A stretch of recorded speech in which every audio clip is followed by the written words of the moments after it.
Hi, it's me, Kelsey, from Coaching with Kelsey, and it's been about 3.5 weeks since we last talked here.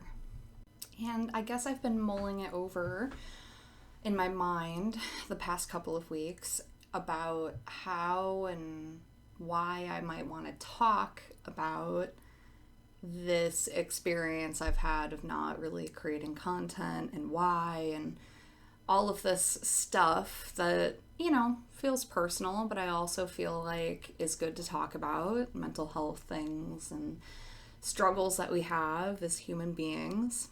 And I myself may teach a lot about different kinds of ways to process feelings and be your best self and how to love yourself. But I'm still human, can't get around that. If you find a way, let me know. And I'm not perfect, and that's okay. And I want to talk about it, I guess. So here I am with my cup of tea, unshowered, and basically in pajamas, sweatpants that you can't see. And I'm here to talk about some stuff. So this video is going to be a little more conversational, I guess, than some of my usual ones. And I don't know. I guess I'm just going to get started. I've been thinking a lot about stress and anxiety responses. Mainly, you're probably most familiar with fight or flight are the two big ones. And then there's also these other two that I think get talked about a little bit less, which is freeze and fawn. So freeze is self-explanatory. It's when you are sort of paralyzed and you feel like you can't do anything. And then fawn is like fawning over someone, a stress response where you sort of immediately go into fawning over someone as a self-protection. My response to my anxiety recently has been very freeze. So, basically having the experience where it feels like there's so much going on up here, right? And then I guess being so overwhelmed that I can't take action. Like I just sit and suffer kind of because I don't know if this is an experience that you have had, but an experience I have is shame related to freezing. And I think we've all experienced something similar to that, at the very least, shame over a coping experience or response. And so I was extra getting stuck in it because, as we've talked about here in this space before, that when you don't or can't process an emotion, it doesn't just float away once you've ignored it for a while, right? The wave comes and then it's blocked because we're not processing it, and then it just builds up and builds up and builds up. So it didn't go away. You've maybe also heard of, especially if you listen to Brene Brown, she talks about this a lot, the idea of overfunctioning and underfunctioning as coping mechanisms, right? So again, underfunctioning I relate very similarly to this freeze experience. And in my own perception of myself, something I'm working on and have been working on is that I have sort of unintentionally ended up romanticizing overfunctioning as someone who is currently underfunctioning. So I'm not romanticizing overfunctioning as I'm overfunctioning. I'm doing it as I'm underfunctioning or freezing. And so I'm self-comparing and imagining that overfunctioning somehow is better, or the better way to cope and be, than what I'm doing because I'm not being productive. So lots of shame spiraling, and also a misunderstanding or identification of what coping mechanisms are, right? Like there's no world in which over functioning is like better and more worthy than under functioning. They're neutral, they're the same, they're just the ways in which we cope, they're neutral. So they don't have a value, and they also don't create or diminish value within yourself. But that's really where I was stuck in that perspective still. And last week I spoke to my therapist about some of this stuff, and we've been talking about it, but something kind of clicked with me, I guess, as we were talking about it. It was like this realization, I guess, that as I was talking to her and telling her kind of my story of what's been going on with me, that even though what I was doing was sort of laying out some facts, a lot of that, like just being like, this is what I was doing, this is what I've been doing, this is how I've been feeling, I was attaching a lot of meaning to things that ultimately are neutral. And when I talk about like neutral and then like where something is neutral, and then when we attach meaning to it and make it not neutral, this is like the facts of the situation are the circumstances, like I've talked about, and then I have a thought about the circumstances that create some kind of feeling in me. So sitting on the couch staring at the wall for an hour is a factual circumstance. And then I had a thought about it that created shame.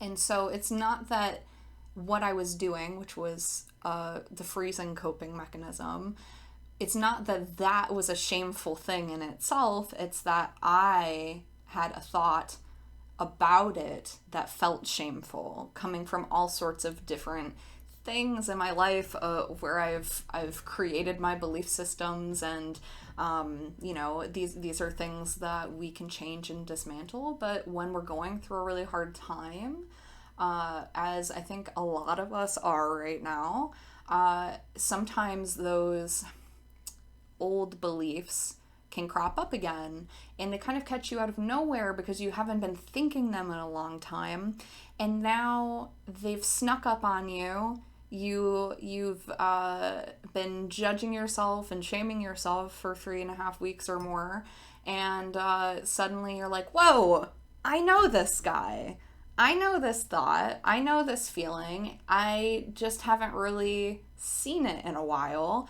And so I didn't identify it. I wasn't sitting with it. I was just finding logical ways to be realistic, but really what I was doing was beating myself up, being hard on myself, judging myself, and only looking for evidence that I'm not good enough.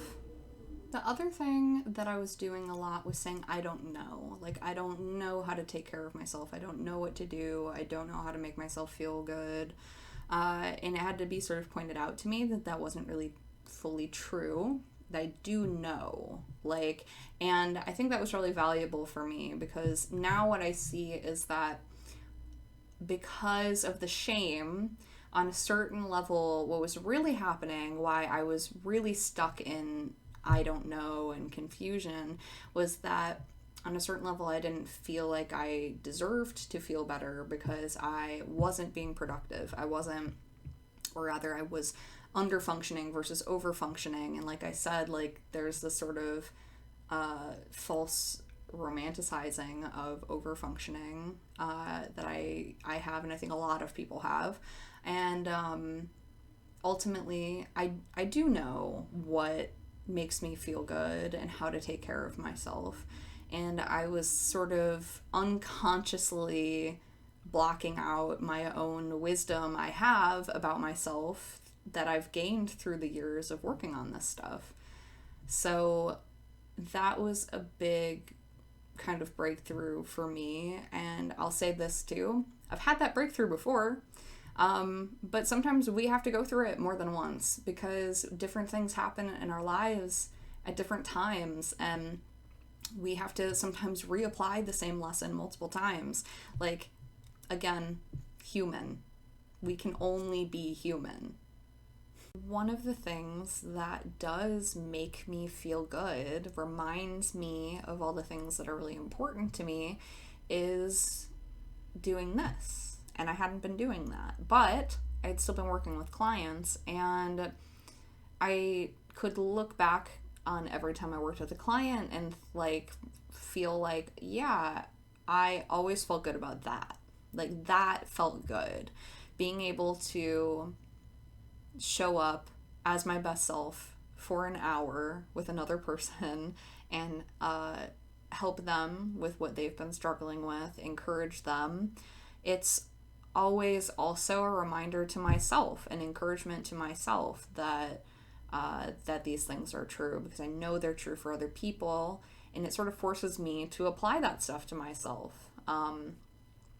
And so realizing that one of the things that's really carried me through this is working with you guys is like, I don't know, just this realization that like I think it would be good for me to just keep going and plugging along, even if that means the content isn't always A+ material. Like, I mean, not, I don't know that any of my content is A+ material all the time, right? Like, that's okay. Because even when I have doubted something I've put out and felt like it wasn't good enough, like, sometimes people have reached out to me from that and then become clients because that touched them in some kind of way. And like, I think also it's like that sense of community and connection and vulnerability that doing this connects me to. And even just talking about it right now makes me emotional. Like, I'm really thankful to be doing this. And so I think, like, I just wanted to make this video partly to explain like what's been going on with me, but also because like I know what I'm going through as human, and I know other people could benefit from hearing about it, and also hearing that I went through it, because you know, it's obvious to me and because I am living my own experience that I struggle with things, and but that I don't know that that's always obvious to people I work with or obvious on here, because it's not like I'm you know, promoting pictures of my dirty dishes and my unwashed laundry and stuff, you know. That's, anyway, whatever. But that's why I wanted to make this. Like, one, to express like how I've been feeling, what's been going on for me, how I worked through it, what that all looked like. And then also just, I think, to express gratitude and say like, I'm grateful to be here, and I am grateful for everyone who has worked with me and trusted me with their whole selves, and how proud I am of all of those people and all of you, and of myself too, because I also deserve that. And I think it's valuable to me to teach other people they deserve that. And how do I do that best is to make sure that I am acting that out and showing people that, like, one, it's okay to be flawed, but also two, like, you can love yourself through that. And but also, three, I think I was numbering these, you cannot be perfect. Just because you have worked on these skills and been doing it for a long time and you teach other people, that doesn't even secure the idea that you're going to be perfect at it. And so, I don't know, I am giving myself grace, and I hope that you will too, because it's been rough for everyone. So yeah. If you stuck around this long, I'm so grateful. Let me know, have you experienced this sort of thing before? What are your thoughts about it? How have you been coping? and giving yourself grace and love and compassion during this whole year. And you can find me here on Instagram. You can find me on YouTube. You can find me also now on TikTok. If you'd like to see little short form versions of long videos like this, I'm going to be doing a lot of more like quick things on there if you prefer the sort of quick stuff instead of this, like a 15-minute video. And then, what else? If you are interested in signing up for a consultation, you can click the link that's in my Instagram bio, or if you're on YouTube, it should be down in the information box thing. And, thank you for being here, and I love you.